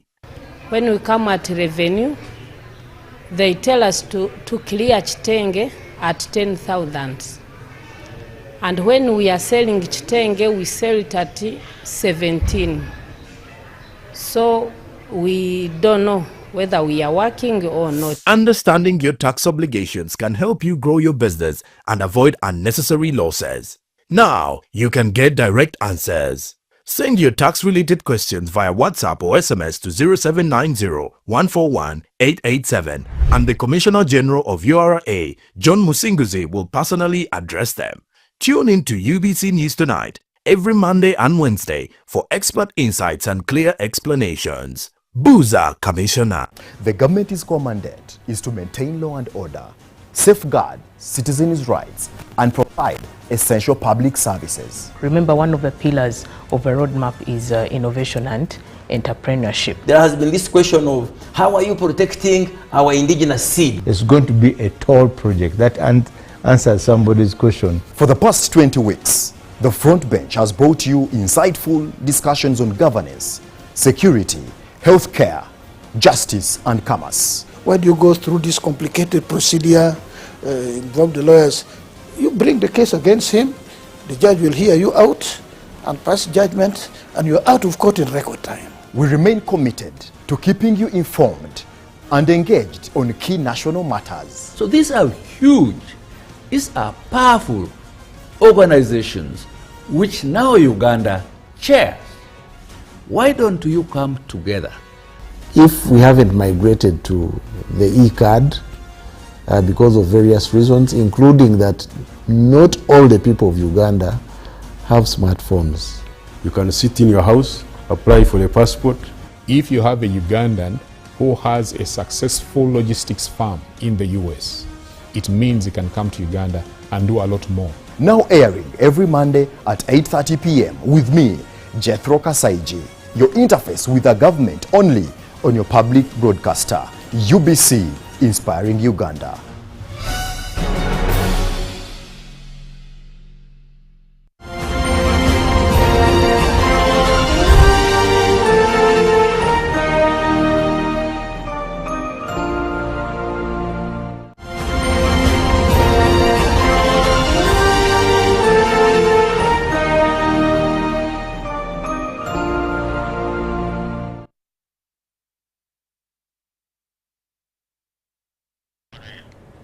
Well, the Road Safety Week commences on the 12th of May to the 18th of May 2025. And the theme for this year is Together for Road Safety. And I am speaking to Miss Christine Kusasira Mahoro from Mission Beyond Frontiers, but also we've been joined by Mr. Alfred Okema, who is the team leader at High Africa Consult. Good morning. And you're welcome. Good morning. Good morning. How are you? I'm okay. How are you? I am great. And the conversation we are having today on road safety, I understand that High Africa has it has a model, a unique model that it has employed as far as road safety and waste management is concerned. Actually, before we get into your model, do help us understand the connection between waste management and road safety. Yeah. Good morning, viewers and listeners. My name is Alfred Godfrey Okema. I'm the team leader at High Africa Consult Limited. The connection between waste management and road safety has to do with how we handle waste. And one of the ways we realize that we fail in handling waste is when we litter all over the place. For example, I'll just give you one very good example. The flooding that recently took place in Kampala, and actually some people even died, happened because some of the drainage channels were blocked. And when you move around, you realize that people litter all over the place anyhow. They don't really care. And some of the waste, like plastics, for example, do not rot. And because they do not rot, they end up blocking these channels and cause flooding, among others. And so it is very important for us actually to manage our waste. In most cases, we think of handling waste as dispose of waste, but a better term is actually management of waste. And management of waste means that we plan for how we handle our waste. The model that we use with Missions Beyond Frontiers is a model that actually segregates waste as source. Okay, it's called sorted. And I think that one would sort of like pick out one of the aspects of road safety and waste management. Because apart from that, when the flooding happens, it endangers pedestrians, it endangers the road users. Not only does it do that, it also actually destroys the road infrastructure. So in a way, it actually causes insecurity or lack of road safety on our roads. I think that could highlight a little bit of that because it's a long thing, and because of time, I'd like to stop here. Thank you. Okay, thank you so much. Now, like I earlier mentioned, you do have a unique model that you have utilized to manage waste. And this model is called Social Outreach to Realize Transformation in the Environment for Development, sorted. Exactly. Tell us about that. A little bit about that model is that the model, first of all, has got two aspects. Most of the things we do have got a software and a hardware. Okay. Now, the model has got both a software and hardware. The software aspect actually has got things to do with sensitization, awareness creation, mobilization of the communities, capacity building, training, mindset change programs, and so on. That is the software aspect. Then the hardware aspect has got to do with actually the dealing with the waste directly. And one of the key aspects of dealing with the waste is to make sure that the waste is segregated at the source. You have plastics alone, you have metals alone, you have paper alone, biodegradables alone, and so on. Yes. So what happens is there's a process, and then the receptacles are actually also marked, actually color coded, in order for us to make sure that the management of waste is done very well. And that means that we have got to be conscious right from the beginning to the end.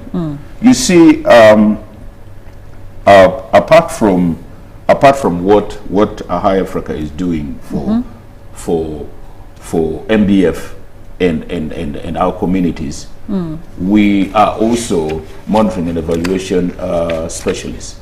And in monitoring and evaluation, I will not go into monitoring and evaluation. One of the things is you have got to plan for the event right from the start. You don't start doing it in the middle. And waste management also has got to be done that way. But of course, we can't go into a lot of the details of our model because of time. We have very, very limited time to discuss this. Thank you. Okay. Ms. Mahoro, coming back to you. Let's talk about the Road Safety Week. Tell us about the activities that are going to happen during the week. This is from the 12th to the 18th of May 2025. Thank you so much. As I share, I'll also ask him to help me go through it, but there's going to be awareness, which we have already started on in some schools and some churches who have given us audience.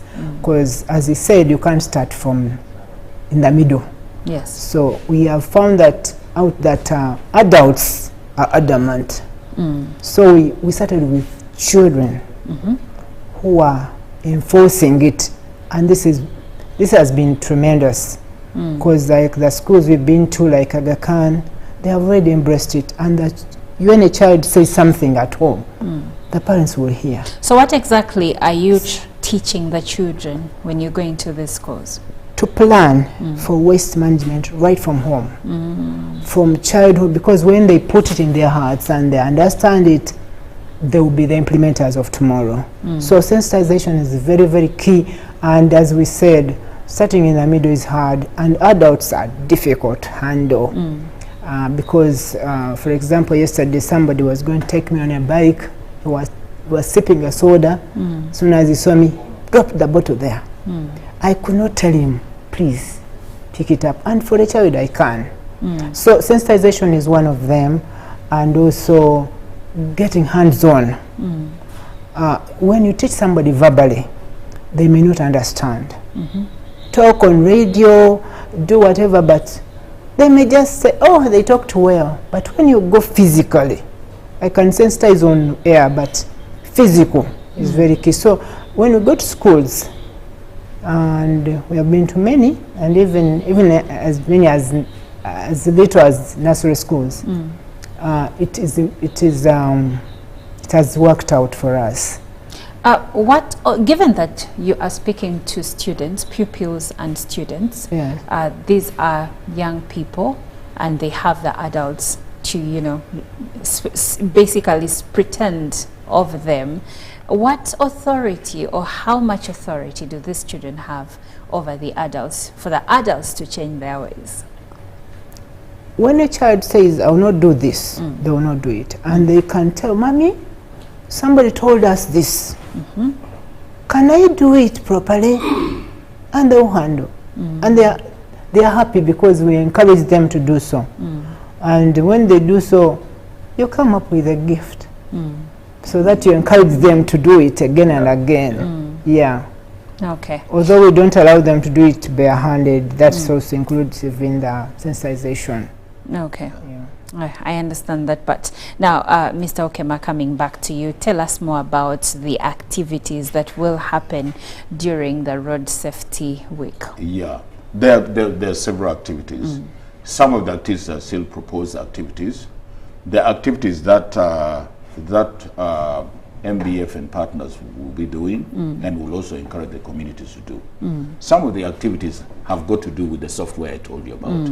That is sensitization of the communities, for example, through community conversations or workshops. For example, one of the types of workshops that we want is called trash to treasure workshops. Okay, that is, we show that actually the waste that we have in our communities can be turned into treasure. Okay, for example, the plastics, say the bottles, we know that they can be actually turned into treasure. Okay, they'll turn into valuable things, and then the artists can also be encouraged to come and make pieces from maybe paper, maybe even from Kavera itself, and so on. That is one. Then tree planting, the obvious one is there because it also has to do with the environment. Then others, creation of segregation awareness. You see, one very interesting thing that happened over the weekend, just this weekend here, where I stay those ends of Boyogere. There was a group that was actually doing a collection of garbage along the roadside, and that's a good thing. But do you know what the mistake they were making? They were mixing up the garbage. They were totally mixing up plastics with biodegradables, with paper, and so on and so forth. Okay, and people were excited about it. Now people need to actually be educated about segregation of waste, because when we segregate waste, it makes our job easier, even for the people who are actually going to deal with the waste thereafter. Okay, other activities can be media talks like this one, for example, public dialogue, painting zebra crossings, and so on. Then we'll have what we would call a road safety and waste management relay, where actually we move around to show the communities through some kind of a relay, you know, like a race. Okay, and then of course there is very interesting aspects that we would like to propose. This may not yet be there, called environmental scavenger hunt, where you go around and, you know, a scavenger speaks things that are like waste or things that are spoiled. Okay, so we move along the roadways to try and identify some of the challenges that we have with our environment. So those are some of the activities that we propose, and maybe others will come. Okay. Yeah. All right. Interesting. Now, we are coming to the end of our conversation. Ms. Kusasira, is there a message that you'd like to reiterate to Ugandans? Oh, thank you so much. The message is, let's love our nation. Let's love our country, Uganda, and make sure that whatever we do makes our country a better nation to be, because if we bury Kavera, then tomorrow what shall we use? The whole nation, the whole world be okay. The places will be littered, and so later on we'll not have any food. And let's just love our nation and make sure we handle our garbage, sort it properly, because some of it is even cash, is money.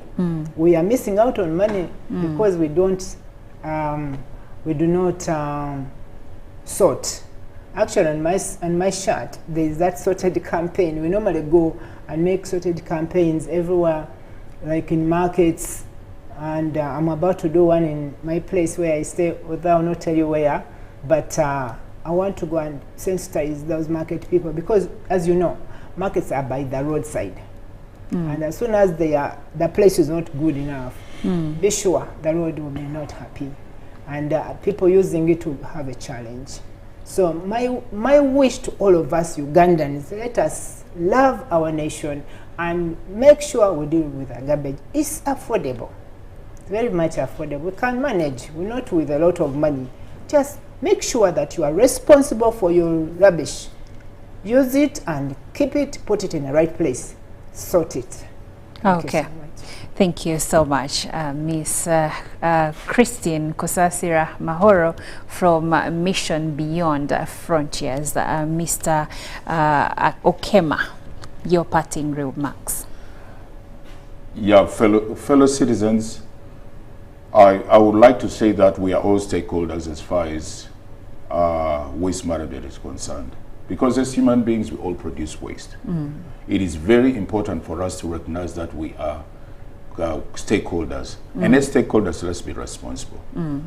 The leaders, the ordinary citizens, the children, the men, the women, everywhere. And everywhere we produce waste. Let us try to be responsible for waste. We want a cleaner and a better organized society. When we go to countries where things are handled well, we are excited. Don't we want a clean Uganda? Don't we want a better Uganda?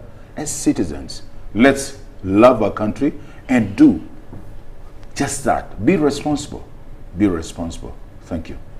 Well, be responsible in how you manage your waste, in how you handle your waste. It's actually coincidentally earlier in the morning in our newsreel, we had a conversation regarding the open drainage system and Kampala Capital City Authority's plan to empower local investors to construct and manage the drainage system around the city. But we did mention that Kampala Capital City Authority says that our drainage system is as it is mainly because of human characteristics, how we handle our waste, where we dump our waste, and then when it rains, which rain that we need as a country and as a city, we end up with floods like we experienced on 26th of March 2025. Unfortunately, we also had people that lost their lives among these miners. So we need to really be careful on how we handle waste, and how we need to understand that how we handle waste can affect the safety of our roads. And with that being said, we've come to the end of our conversation. Thank you, Christine, and thank you, Alfred. It's been a pleasure. Thank you very much for allowing us to be here. All right. Well, bless you. Well, Good Morning Uganda does continue. Ruben Pima is coming up next with our sports updates. And I, plus Julie F. Nantaba Musisi and Robert Chirabo Nyonyintono, will be with you tomorrow at 6:30 in the morning.